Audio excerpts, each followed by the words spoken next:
The Real Me program, it's a gang intervention program that works with newcomers youth that are currently involved in gang-related activities or they are at risk of being involved. The clients that access our program are immigrant youth that are first generation and second generation. So in this program, we do a lot of avenues for them. We do employment and life skills. So we do one-on-one to support them and register them with various agencies as well. And we have academic support. So we meet with the schools, with the principals, with the teachers, and we support them in what they're struggling academically and also behavior issues.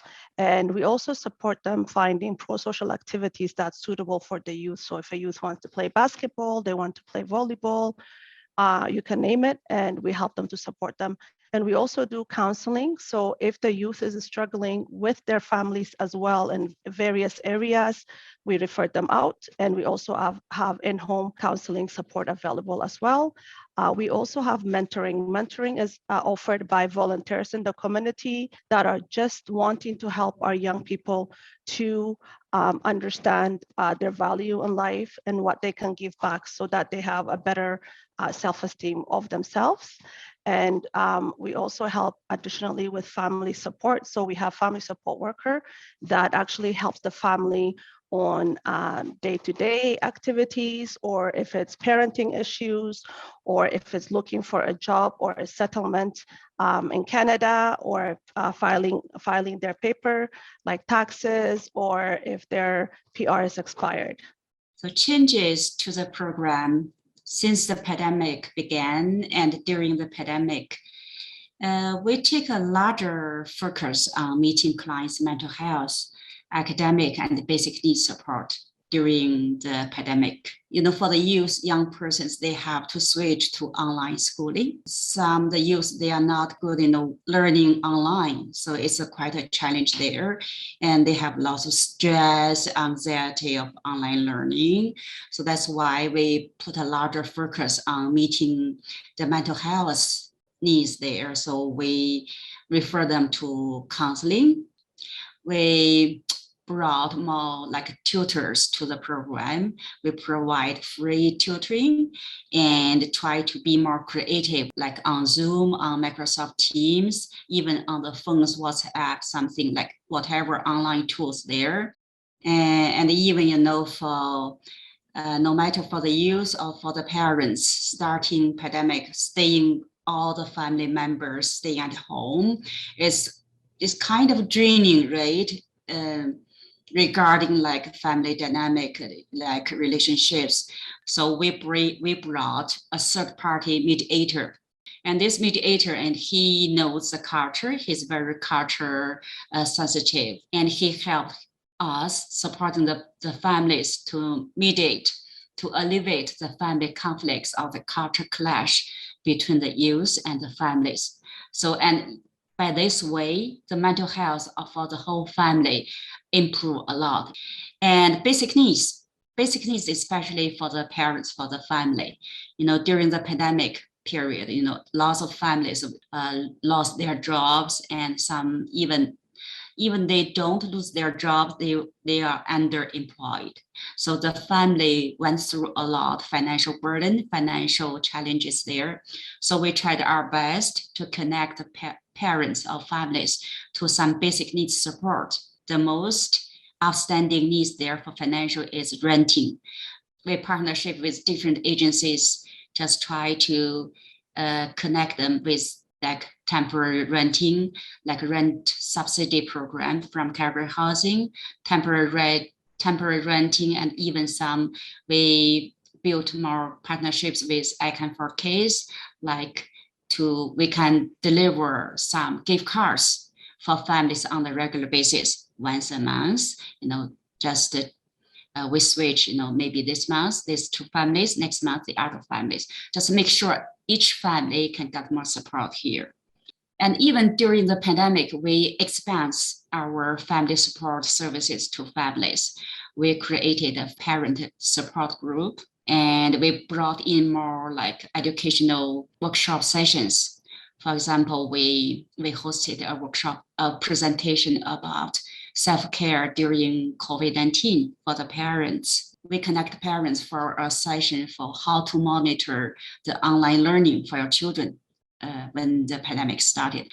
And parents created a safe place so they can talk about their challenges with parenting the youth and the challenges working with like school system, any other systems. And we can see, the parents, they build a very strong bond together and they feel safe to just letting out their concerns and worries. When these clients are referred to us, we take our time. We don't just provide service because somebody needs service. We take our time to understand our clients. We do a lot of research to know who our clients are, what is their culture, what are their likes, what are their dislikes, what are the things that have meaning in their lives. In that way, we're able to really support our clients and see that they were not strongly impacted. We approach every youth as a team. My clients will be discussed within the team and ideas provided to me. Same thing with the other youth facilitators. And that actually helps us not only in providing services, but also mindful of the cultural aspect of each family and inculcating that into the practice for that family, making it a family-specific intervention.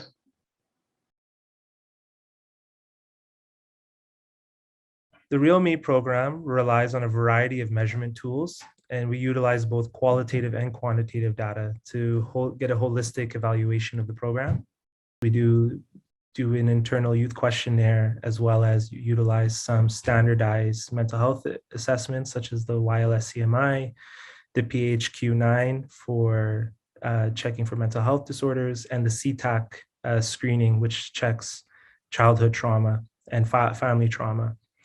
All of these factors inform us and during both our intake process and our evaluation process to see the mental state of our youth, and also how it changes 1 year and is 2 years into the program. Part of our surveying is reviewing and gathering enough data from all our youth participants to understand what kind of crimes they've engaged in, who their peer support are, what is their thoughts about certain types of crime, how wrong do they think of is stealing or attacking someone and what are their thoughts of self-defense. How has their family influenced them? What are the relationships they have with adults, either in school, with teachers, with coaches, or community leaders? And how have those relationships really influenced them in their behavior? So the Real Me program currently utilizes the high fidelity wraparound model, which already features monthly team meetings with both the youth, their family, and the entire support team that's involved. These WRAP meetings set clear goals and end dates and set different objectives that the youth wants to achieve personally, to either to become a law-abiding citizen, to engage more in school, to have a better relationship with their family. We use these WRAP plans to keep track of those records. And by the end, once the youth is done in our program, we're able to look back and see what goals were achieved, how they were achieved, what was the timeline. And we can see, are we efficiently achieving those goals? Are we connecting the youth with resources in their community? And is this youth feeling a stronger sense of identity, self-confidence, self-esteem, so that in the future, they're no longer as vulnerable and susceptible to negative peer pressure? In terms of qualitative, we use a collection of surveys and interviews to get the opinions of both the youth we work with and their family members to understand the impact of the wraparound model and how the Real Me program is benefiting the youth, how we can improve our services, and how we can expand our services to incorporate more aspects or different challenges that the youth may be experiencing. Another piece of our measurement tools is reconnecting with graduates and ensuring that their natural supports that we connected these youth with are continuing to support them, or that this youth has been given the tools to recognize how to identify natural supports in their community, how to seek them out, and how to build and maintain those relationships. I would say overall, a majority of the program participants that come through our program and graduate eventually express a reduction in gang ideation, a reduction in overall substance use, and have improved relationships with their families or peers, and in general feel more grounded in their identity. Youth in our program that have been identified as needing additional academic support can be matched with a one-on-one tutor for whatever subject they need help in. Students that have matched with tutors unanimously see an increase in their attendance in class and also a reduction in their negative interactions with school staff. Youth that participated in counseling services also shared that they experienced positive relationships with their family members, were able to address difficult topics, and were also able to utilize some tools that they learned to manage their anger issues or their emotions in challenging scenarios. Family members that also were able to access counseling, overwhelmingly, nearly 95% shared that they felt that they left the counseling session better prepared to deal with their child's challenges, better prepared to manage their own past trauma or their own mental health concerns, and were also able to identify different disorders that their youth were displaying, even though they may not have been diagnosed.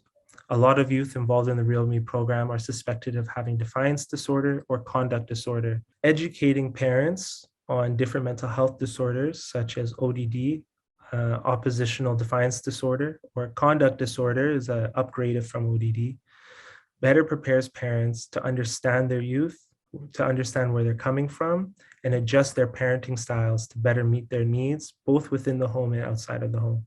Participants are most satisfied with our family support services, that we are able to work with the parents to help them deal with any personal challenges, helping them alleviate any income challenges through application supports, working with them to access income supports and wage subsidies and rent subsidies, supporting them to find employment, as well as access daycare, helps relieve stress from the youth in our programs. Youth participants in the Real Me program generally have a very high retention rate, as youth have their goals reevaluated on a monthly basis. As well, they can be checked on regularly by our staff or by their volunteer mentor. On average, 80% will graduate from the program, with the additional 20% meeting set goals and eventually leaving the program prior to graduation. All youth that do end up leaving, or either through graduation or through their own choice, are still connected to all the community supports that a youth would be connected to. And they're also connected to other service providers that provide similar youth intervention work to ensure some form of supplemental support is still available to them whenever they're ready to receive it.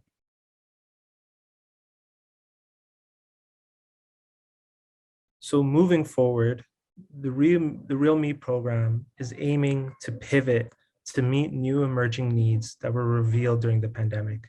Our program aims to offer additional pro-social engagement events and to also work with other partnership organizations to introduce identity building activities to help youth find personal interests, build a grounding in who they are, and feel better connected to both the city, their family's culture, and Canadian culture as a whole. Not all youth referred to the Real Me program want to participate in the program. It is voluntary, and youth have to want to be in the program. There are many, many youth in the city that choose not to participate, but are still high risk for gang involvement. The Real Me program has adjusted our evaluation approach to incorporate both the school boards in the city of Calgary to gather information from them. We also aim to make our evaluation data as accessible to the two different school boards so that they may also utilize that information and change how they respond to their youth needs and to their youth behaviors. In addition, I think another part for our program to expand is addressing that piece of mental health. Potentially, this is a silver lining of the pandemic, is that we are now pivoting and we are now refocusing our program to take a bigger focus on both the mental health of the youth, but the mental health of the parents. We try to work with the parents to best prepare them to adjust to life to Canada, to meet their own needs, and to also signify to the youth that they can focus on just being a kid, on enjoying school, having fun, playing, engaging in sports and pro-social events, and also just planning for their future without concerns of dealing with some of the longer and short-term symptoms of poverty. We believe that focusing on newcomer parents, building their sense of identity in Canada, building their confidence, in their settlement journey will play a big role in helping stabilizing the experiences of their youth and will eventually lead to the reduction of crime and a reduction of gang ideation of newcomer youth.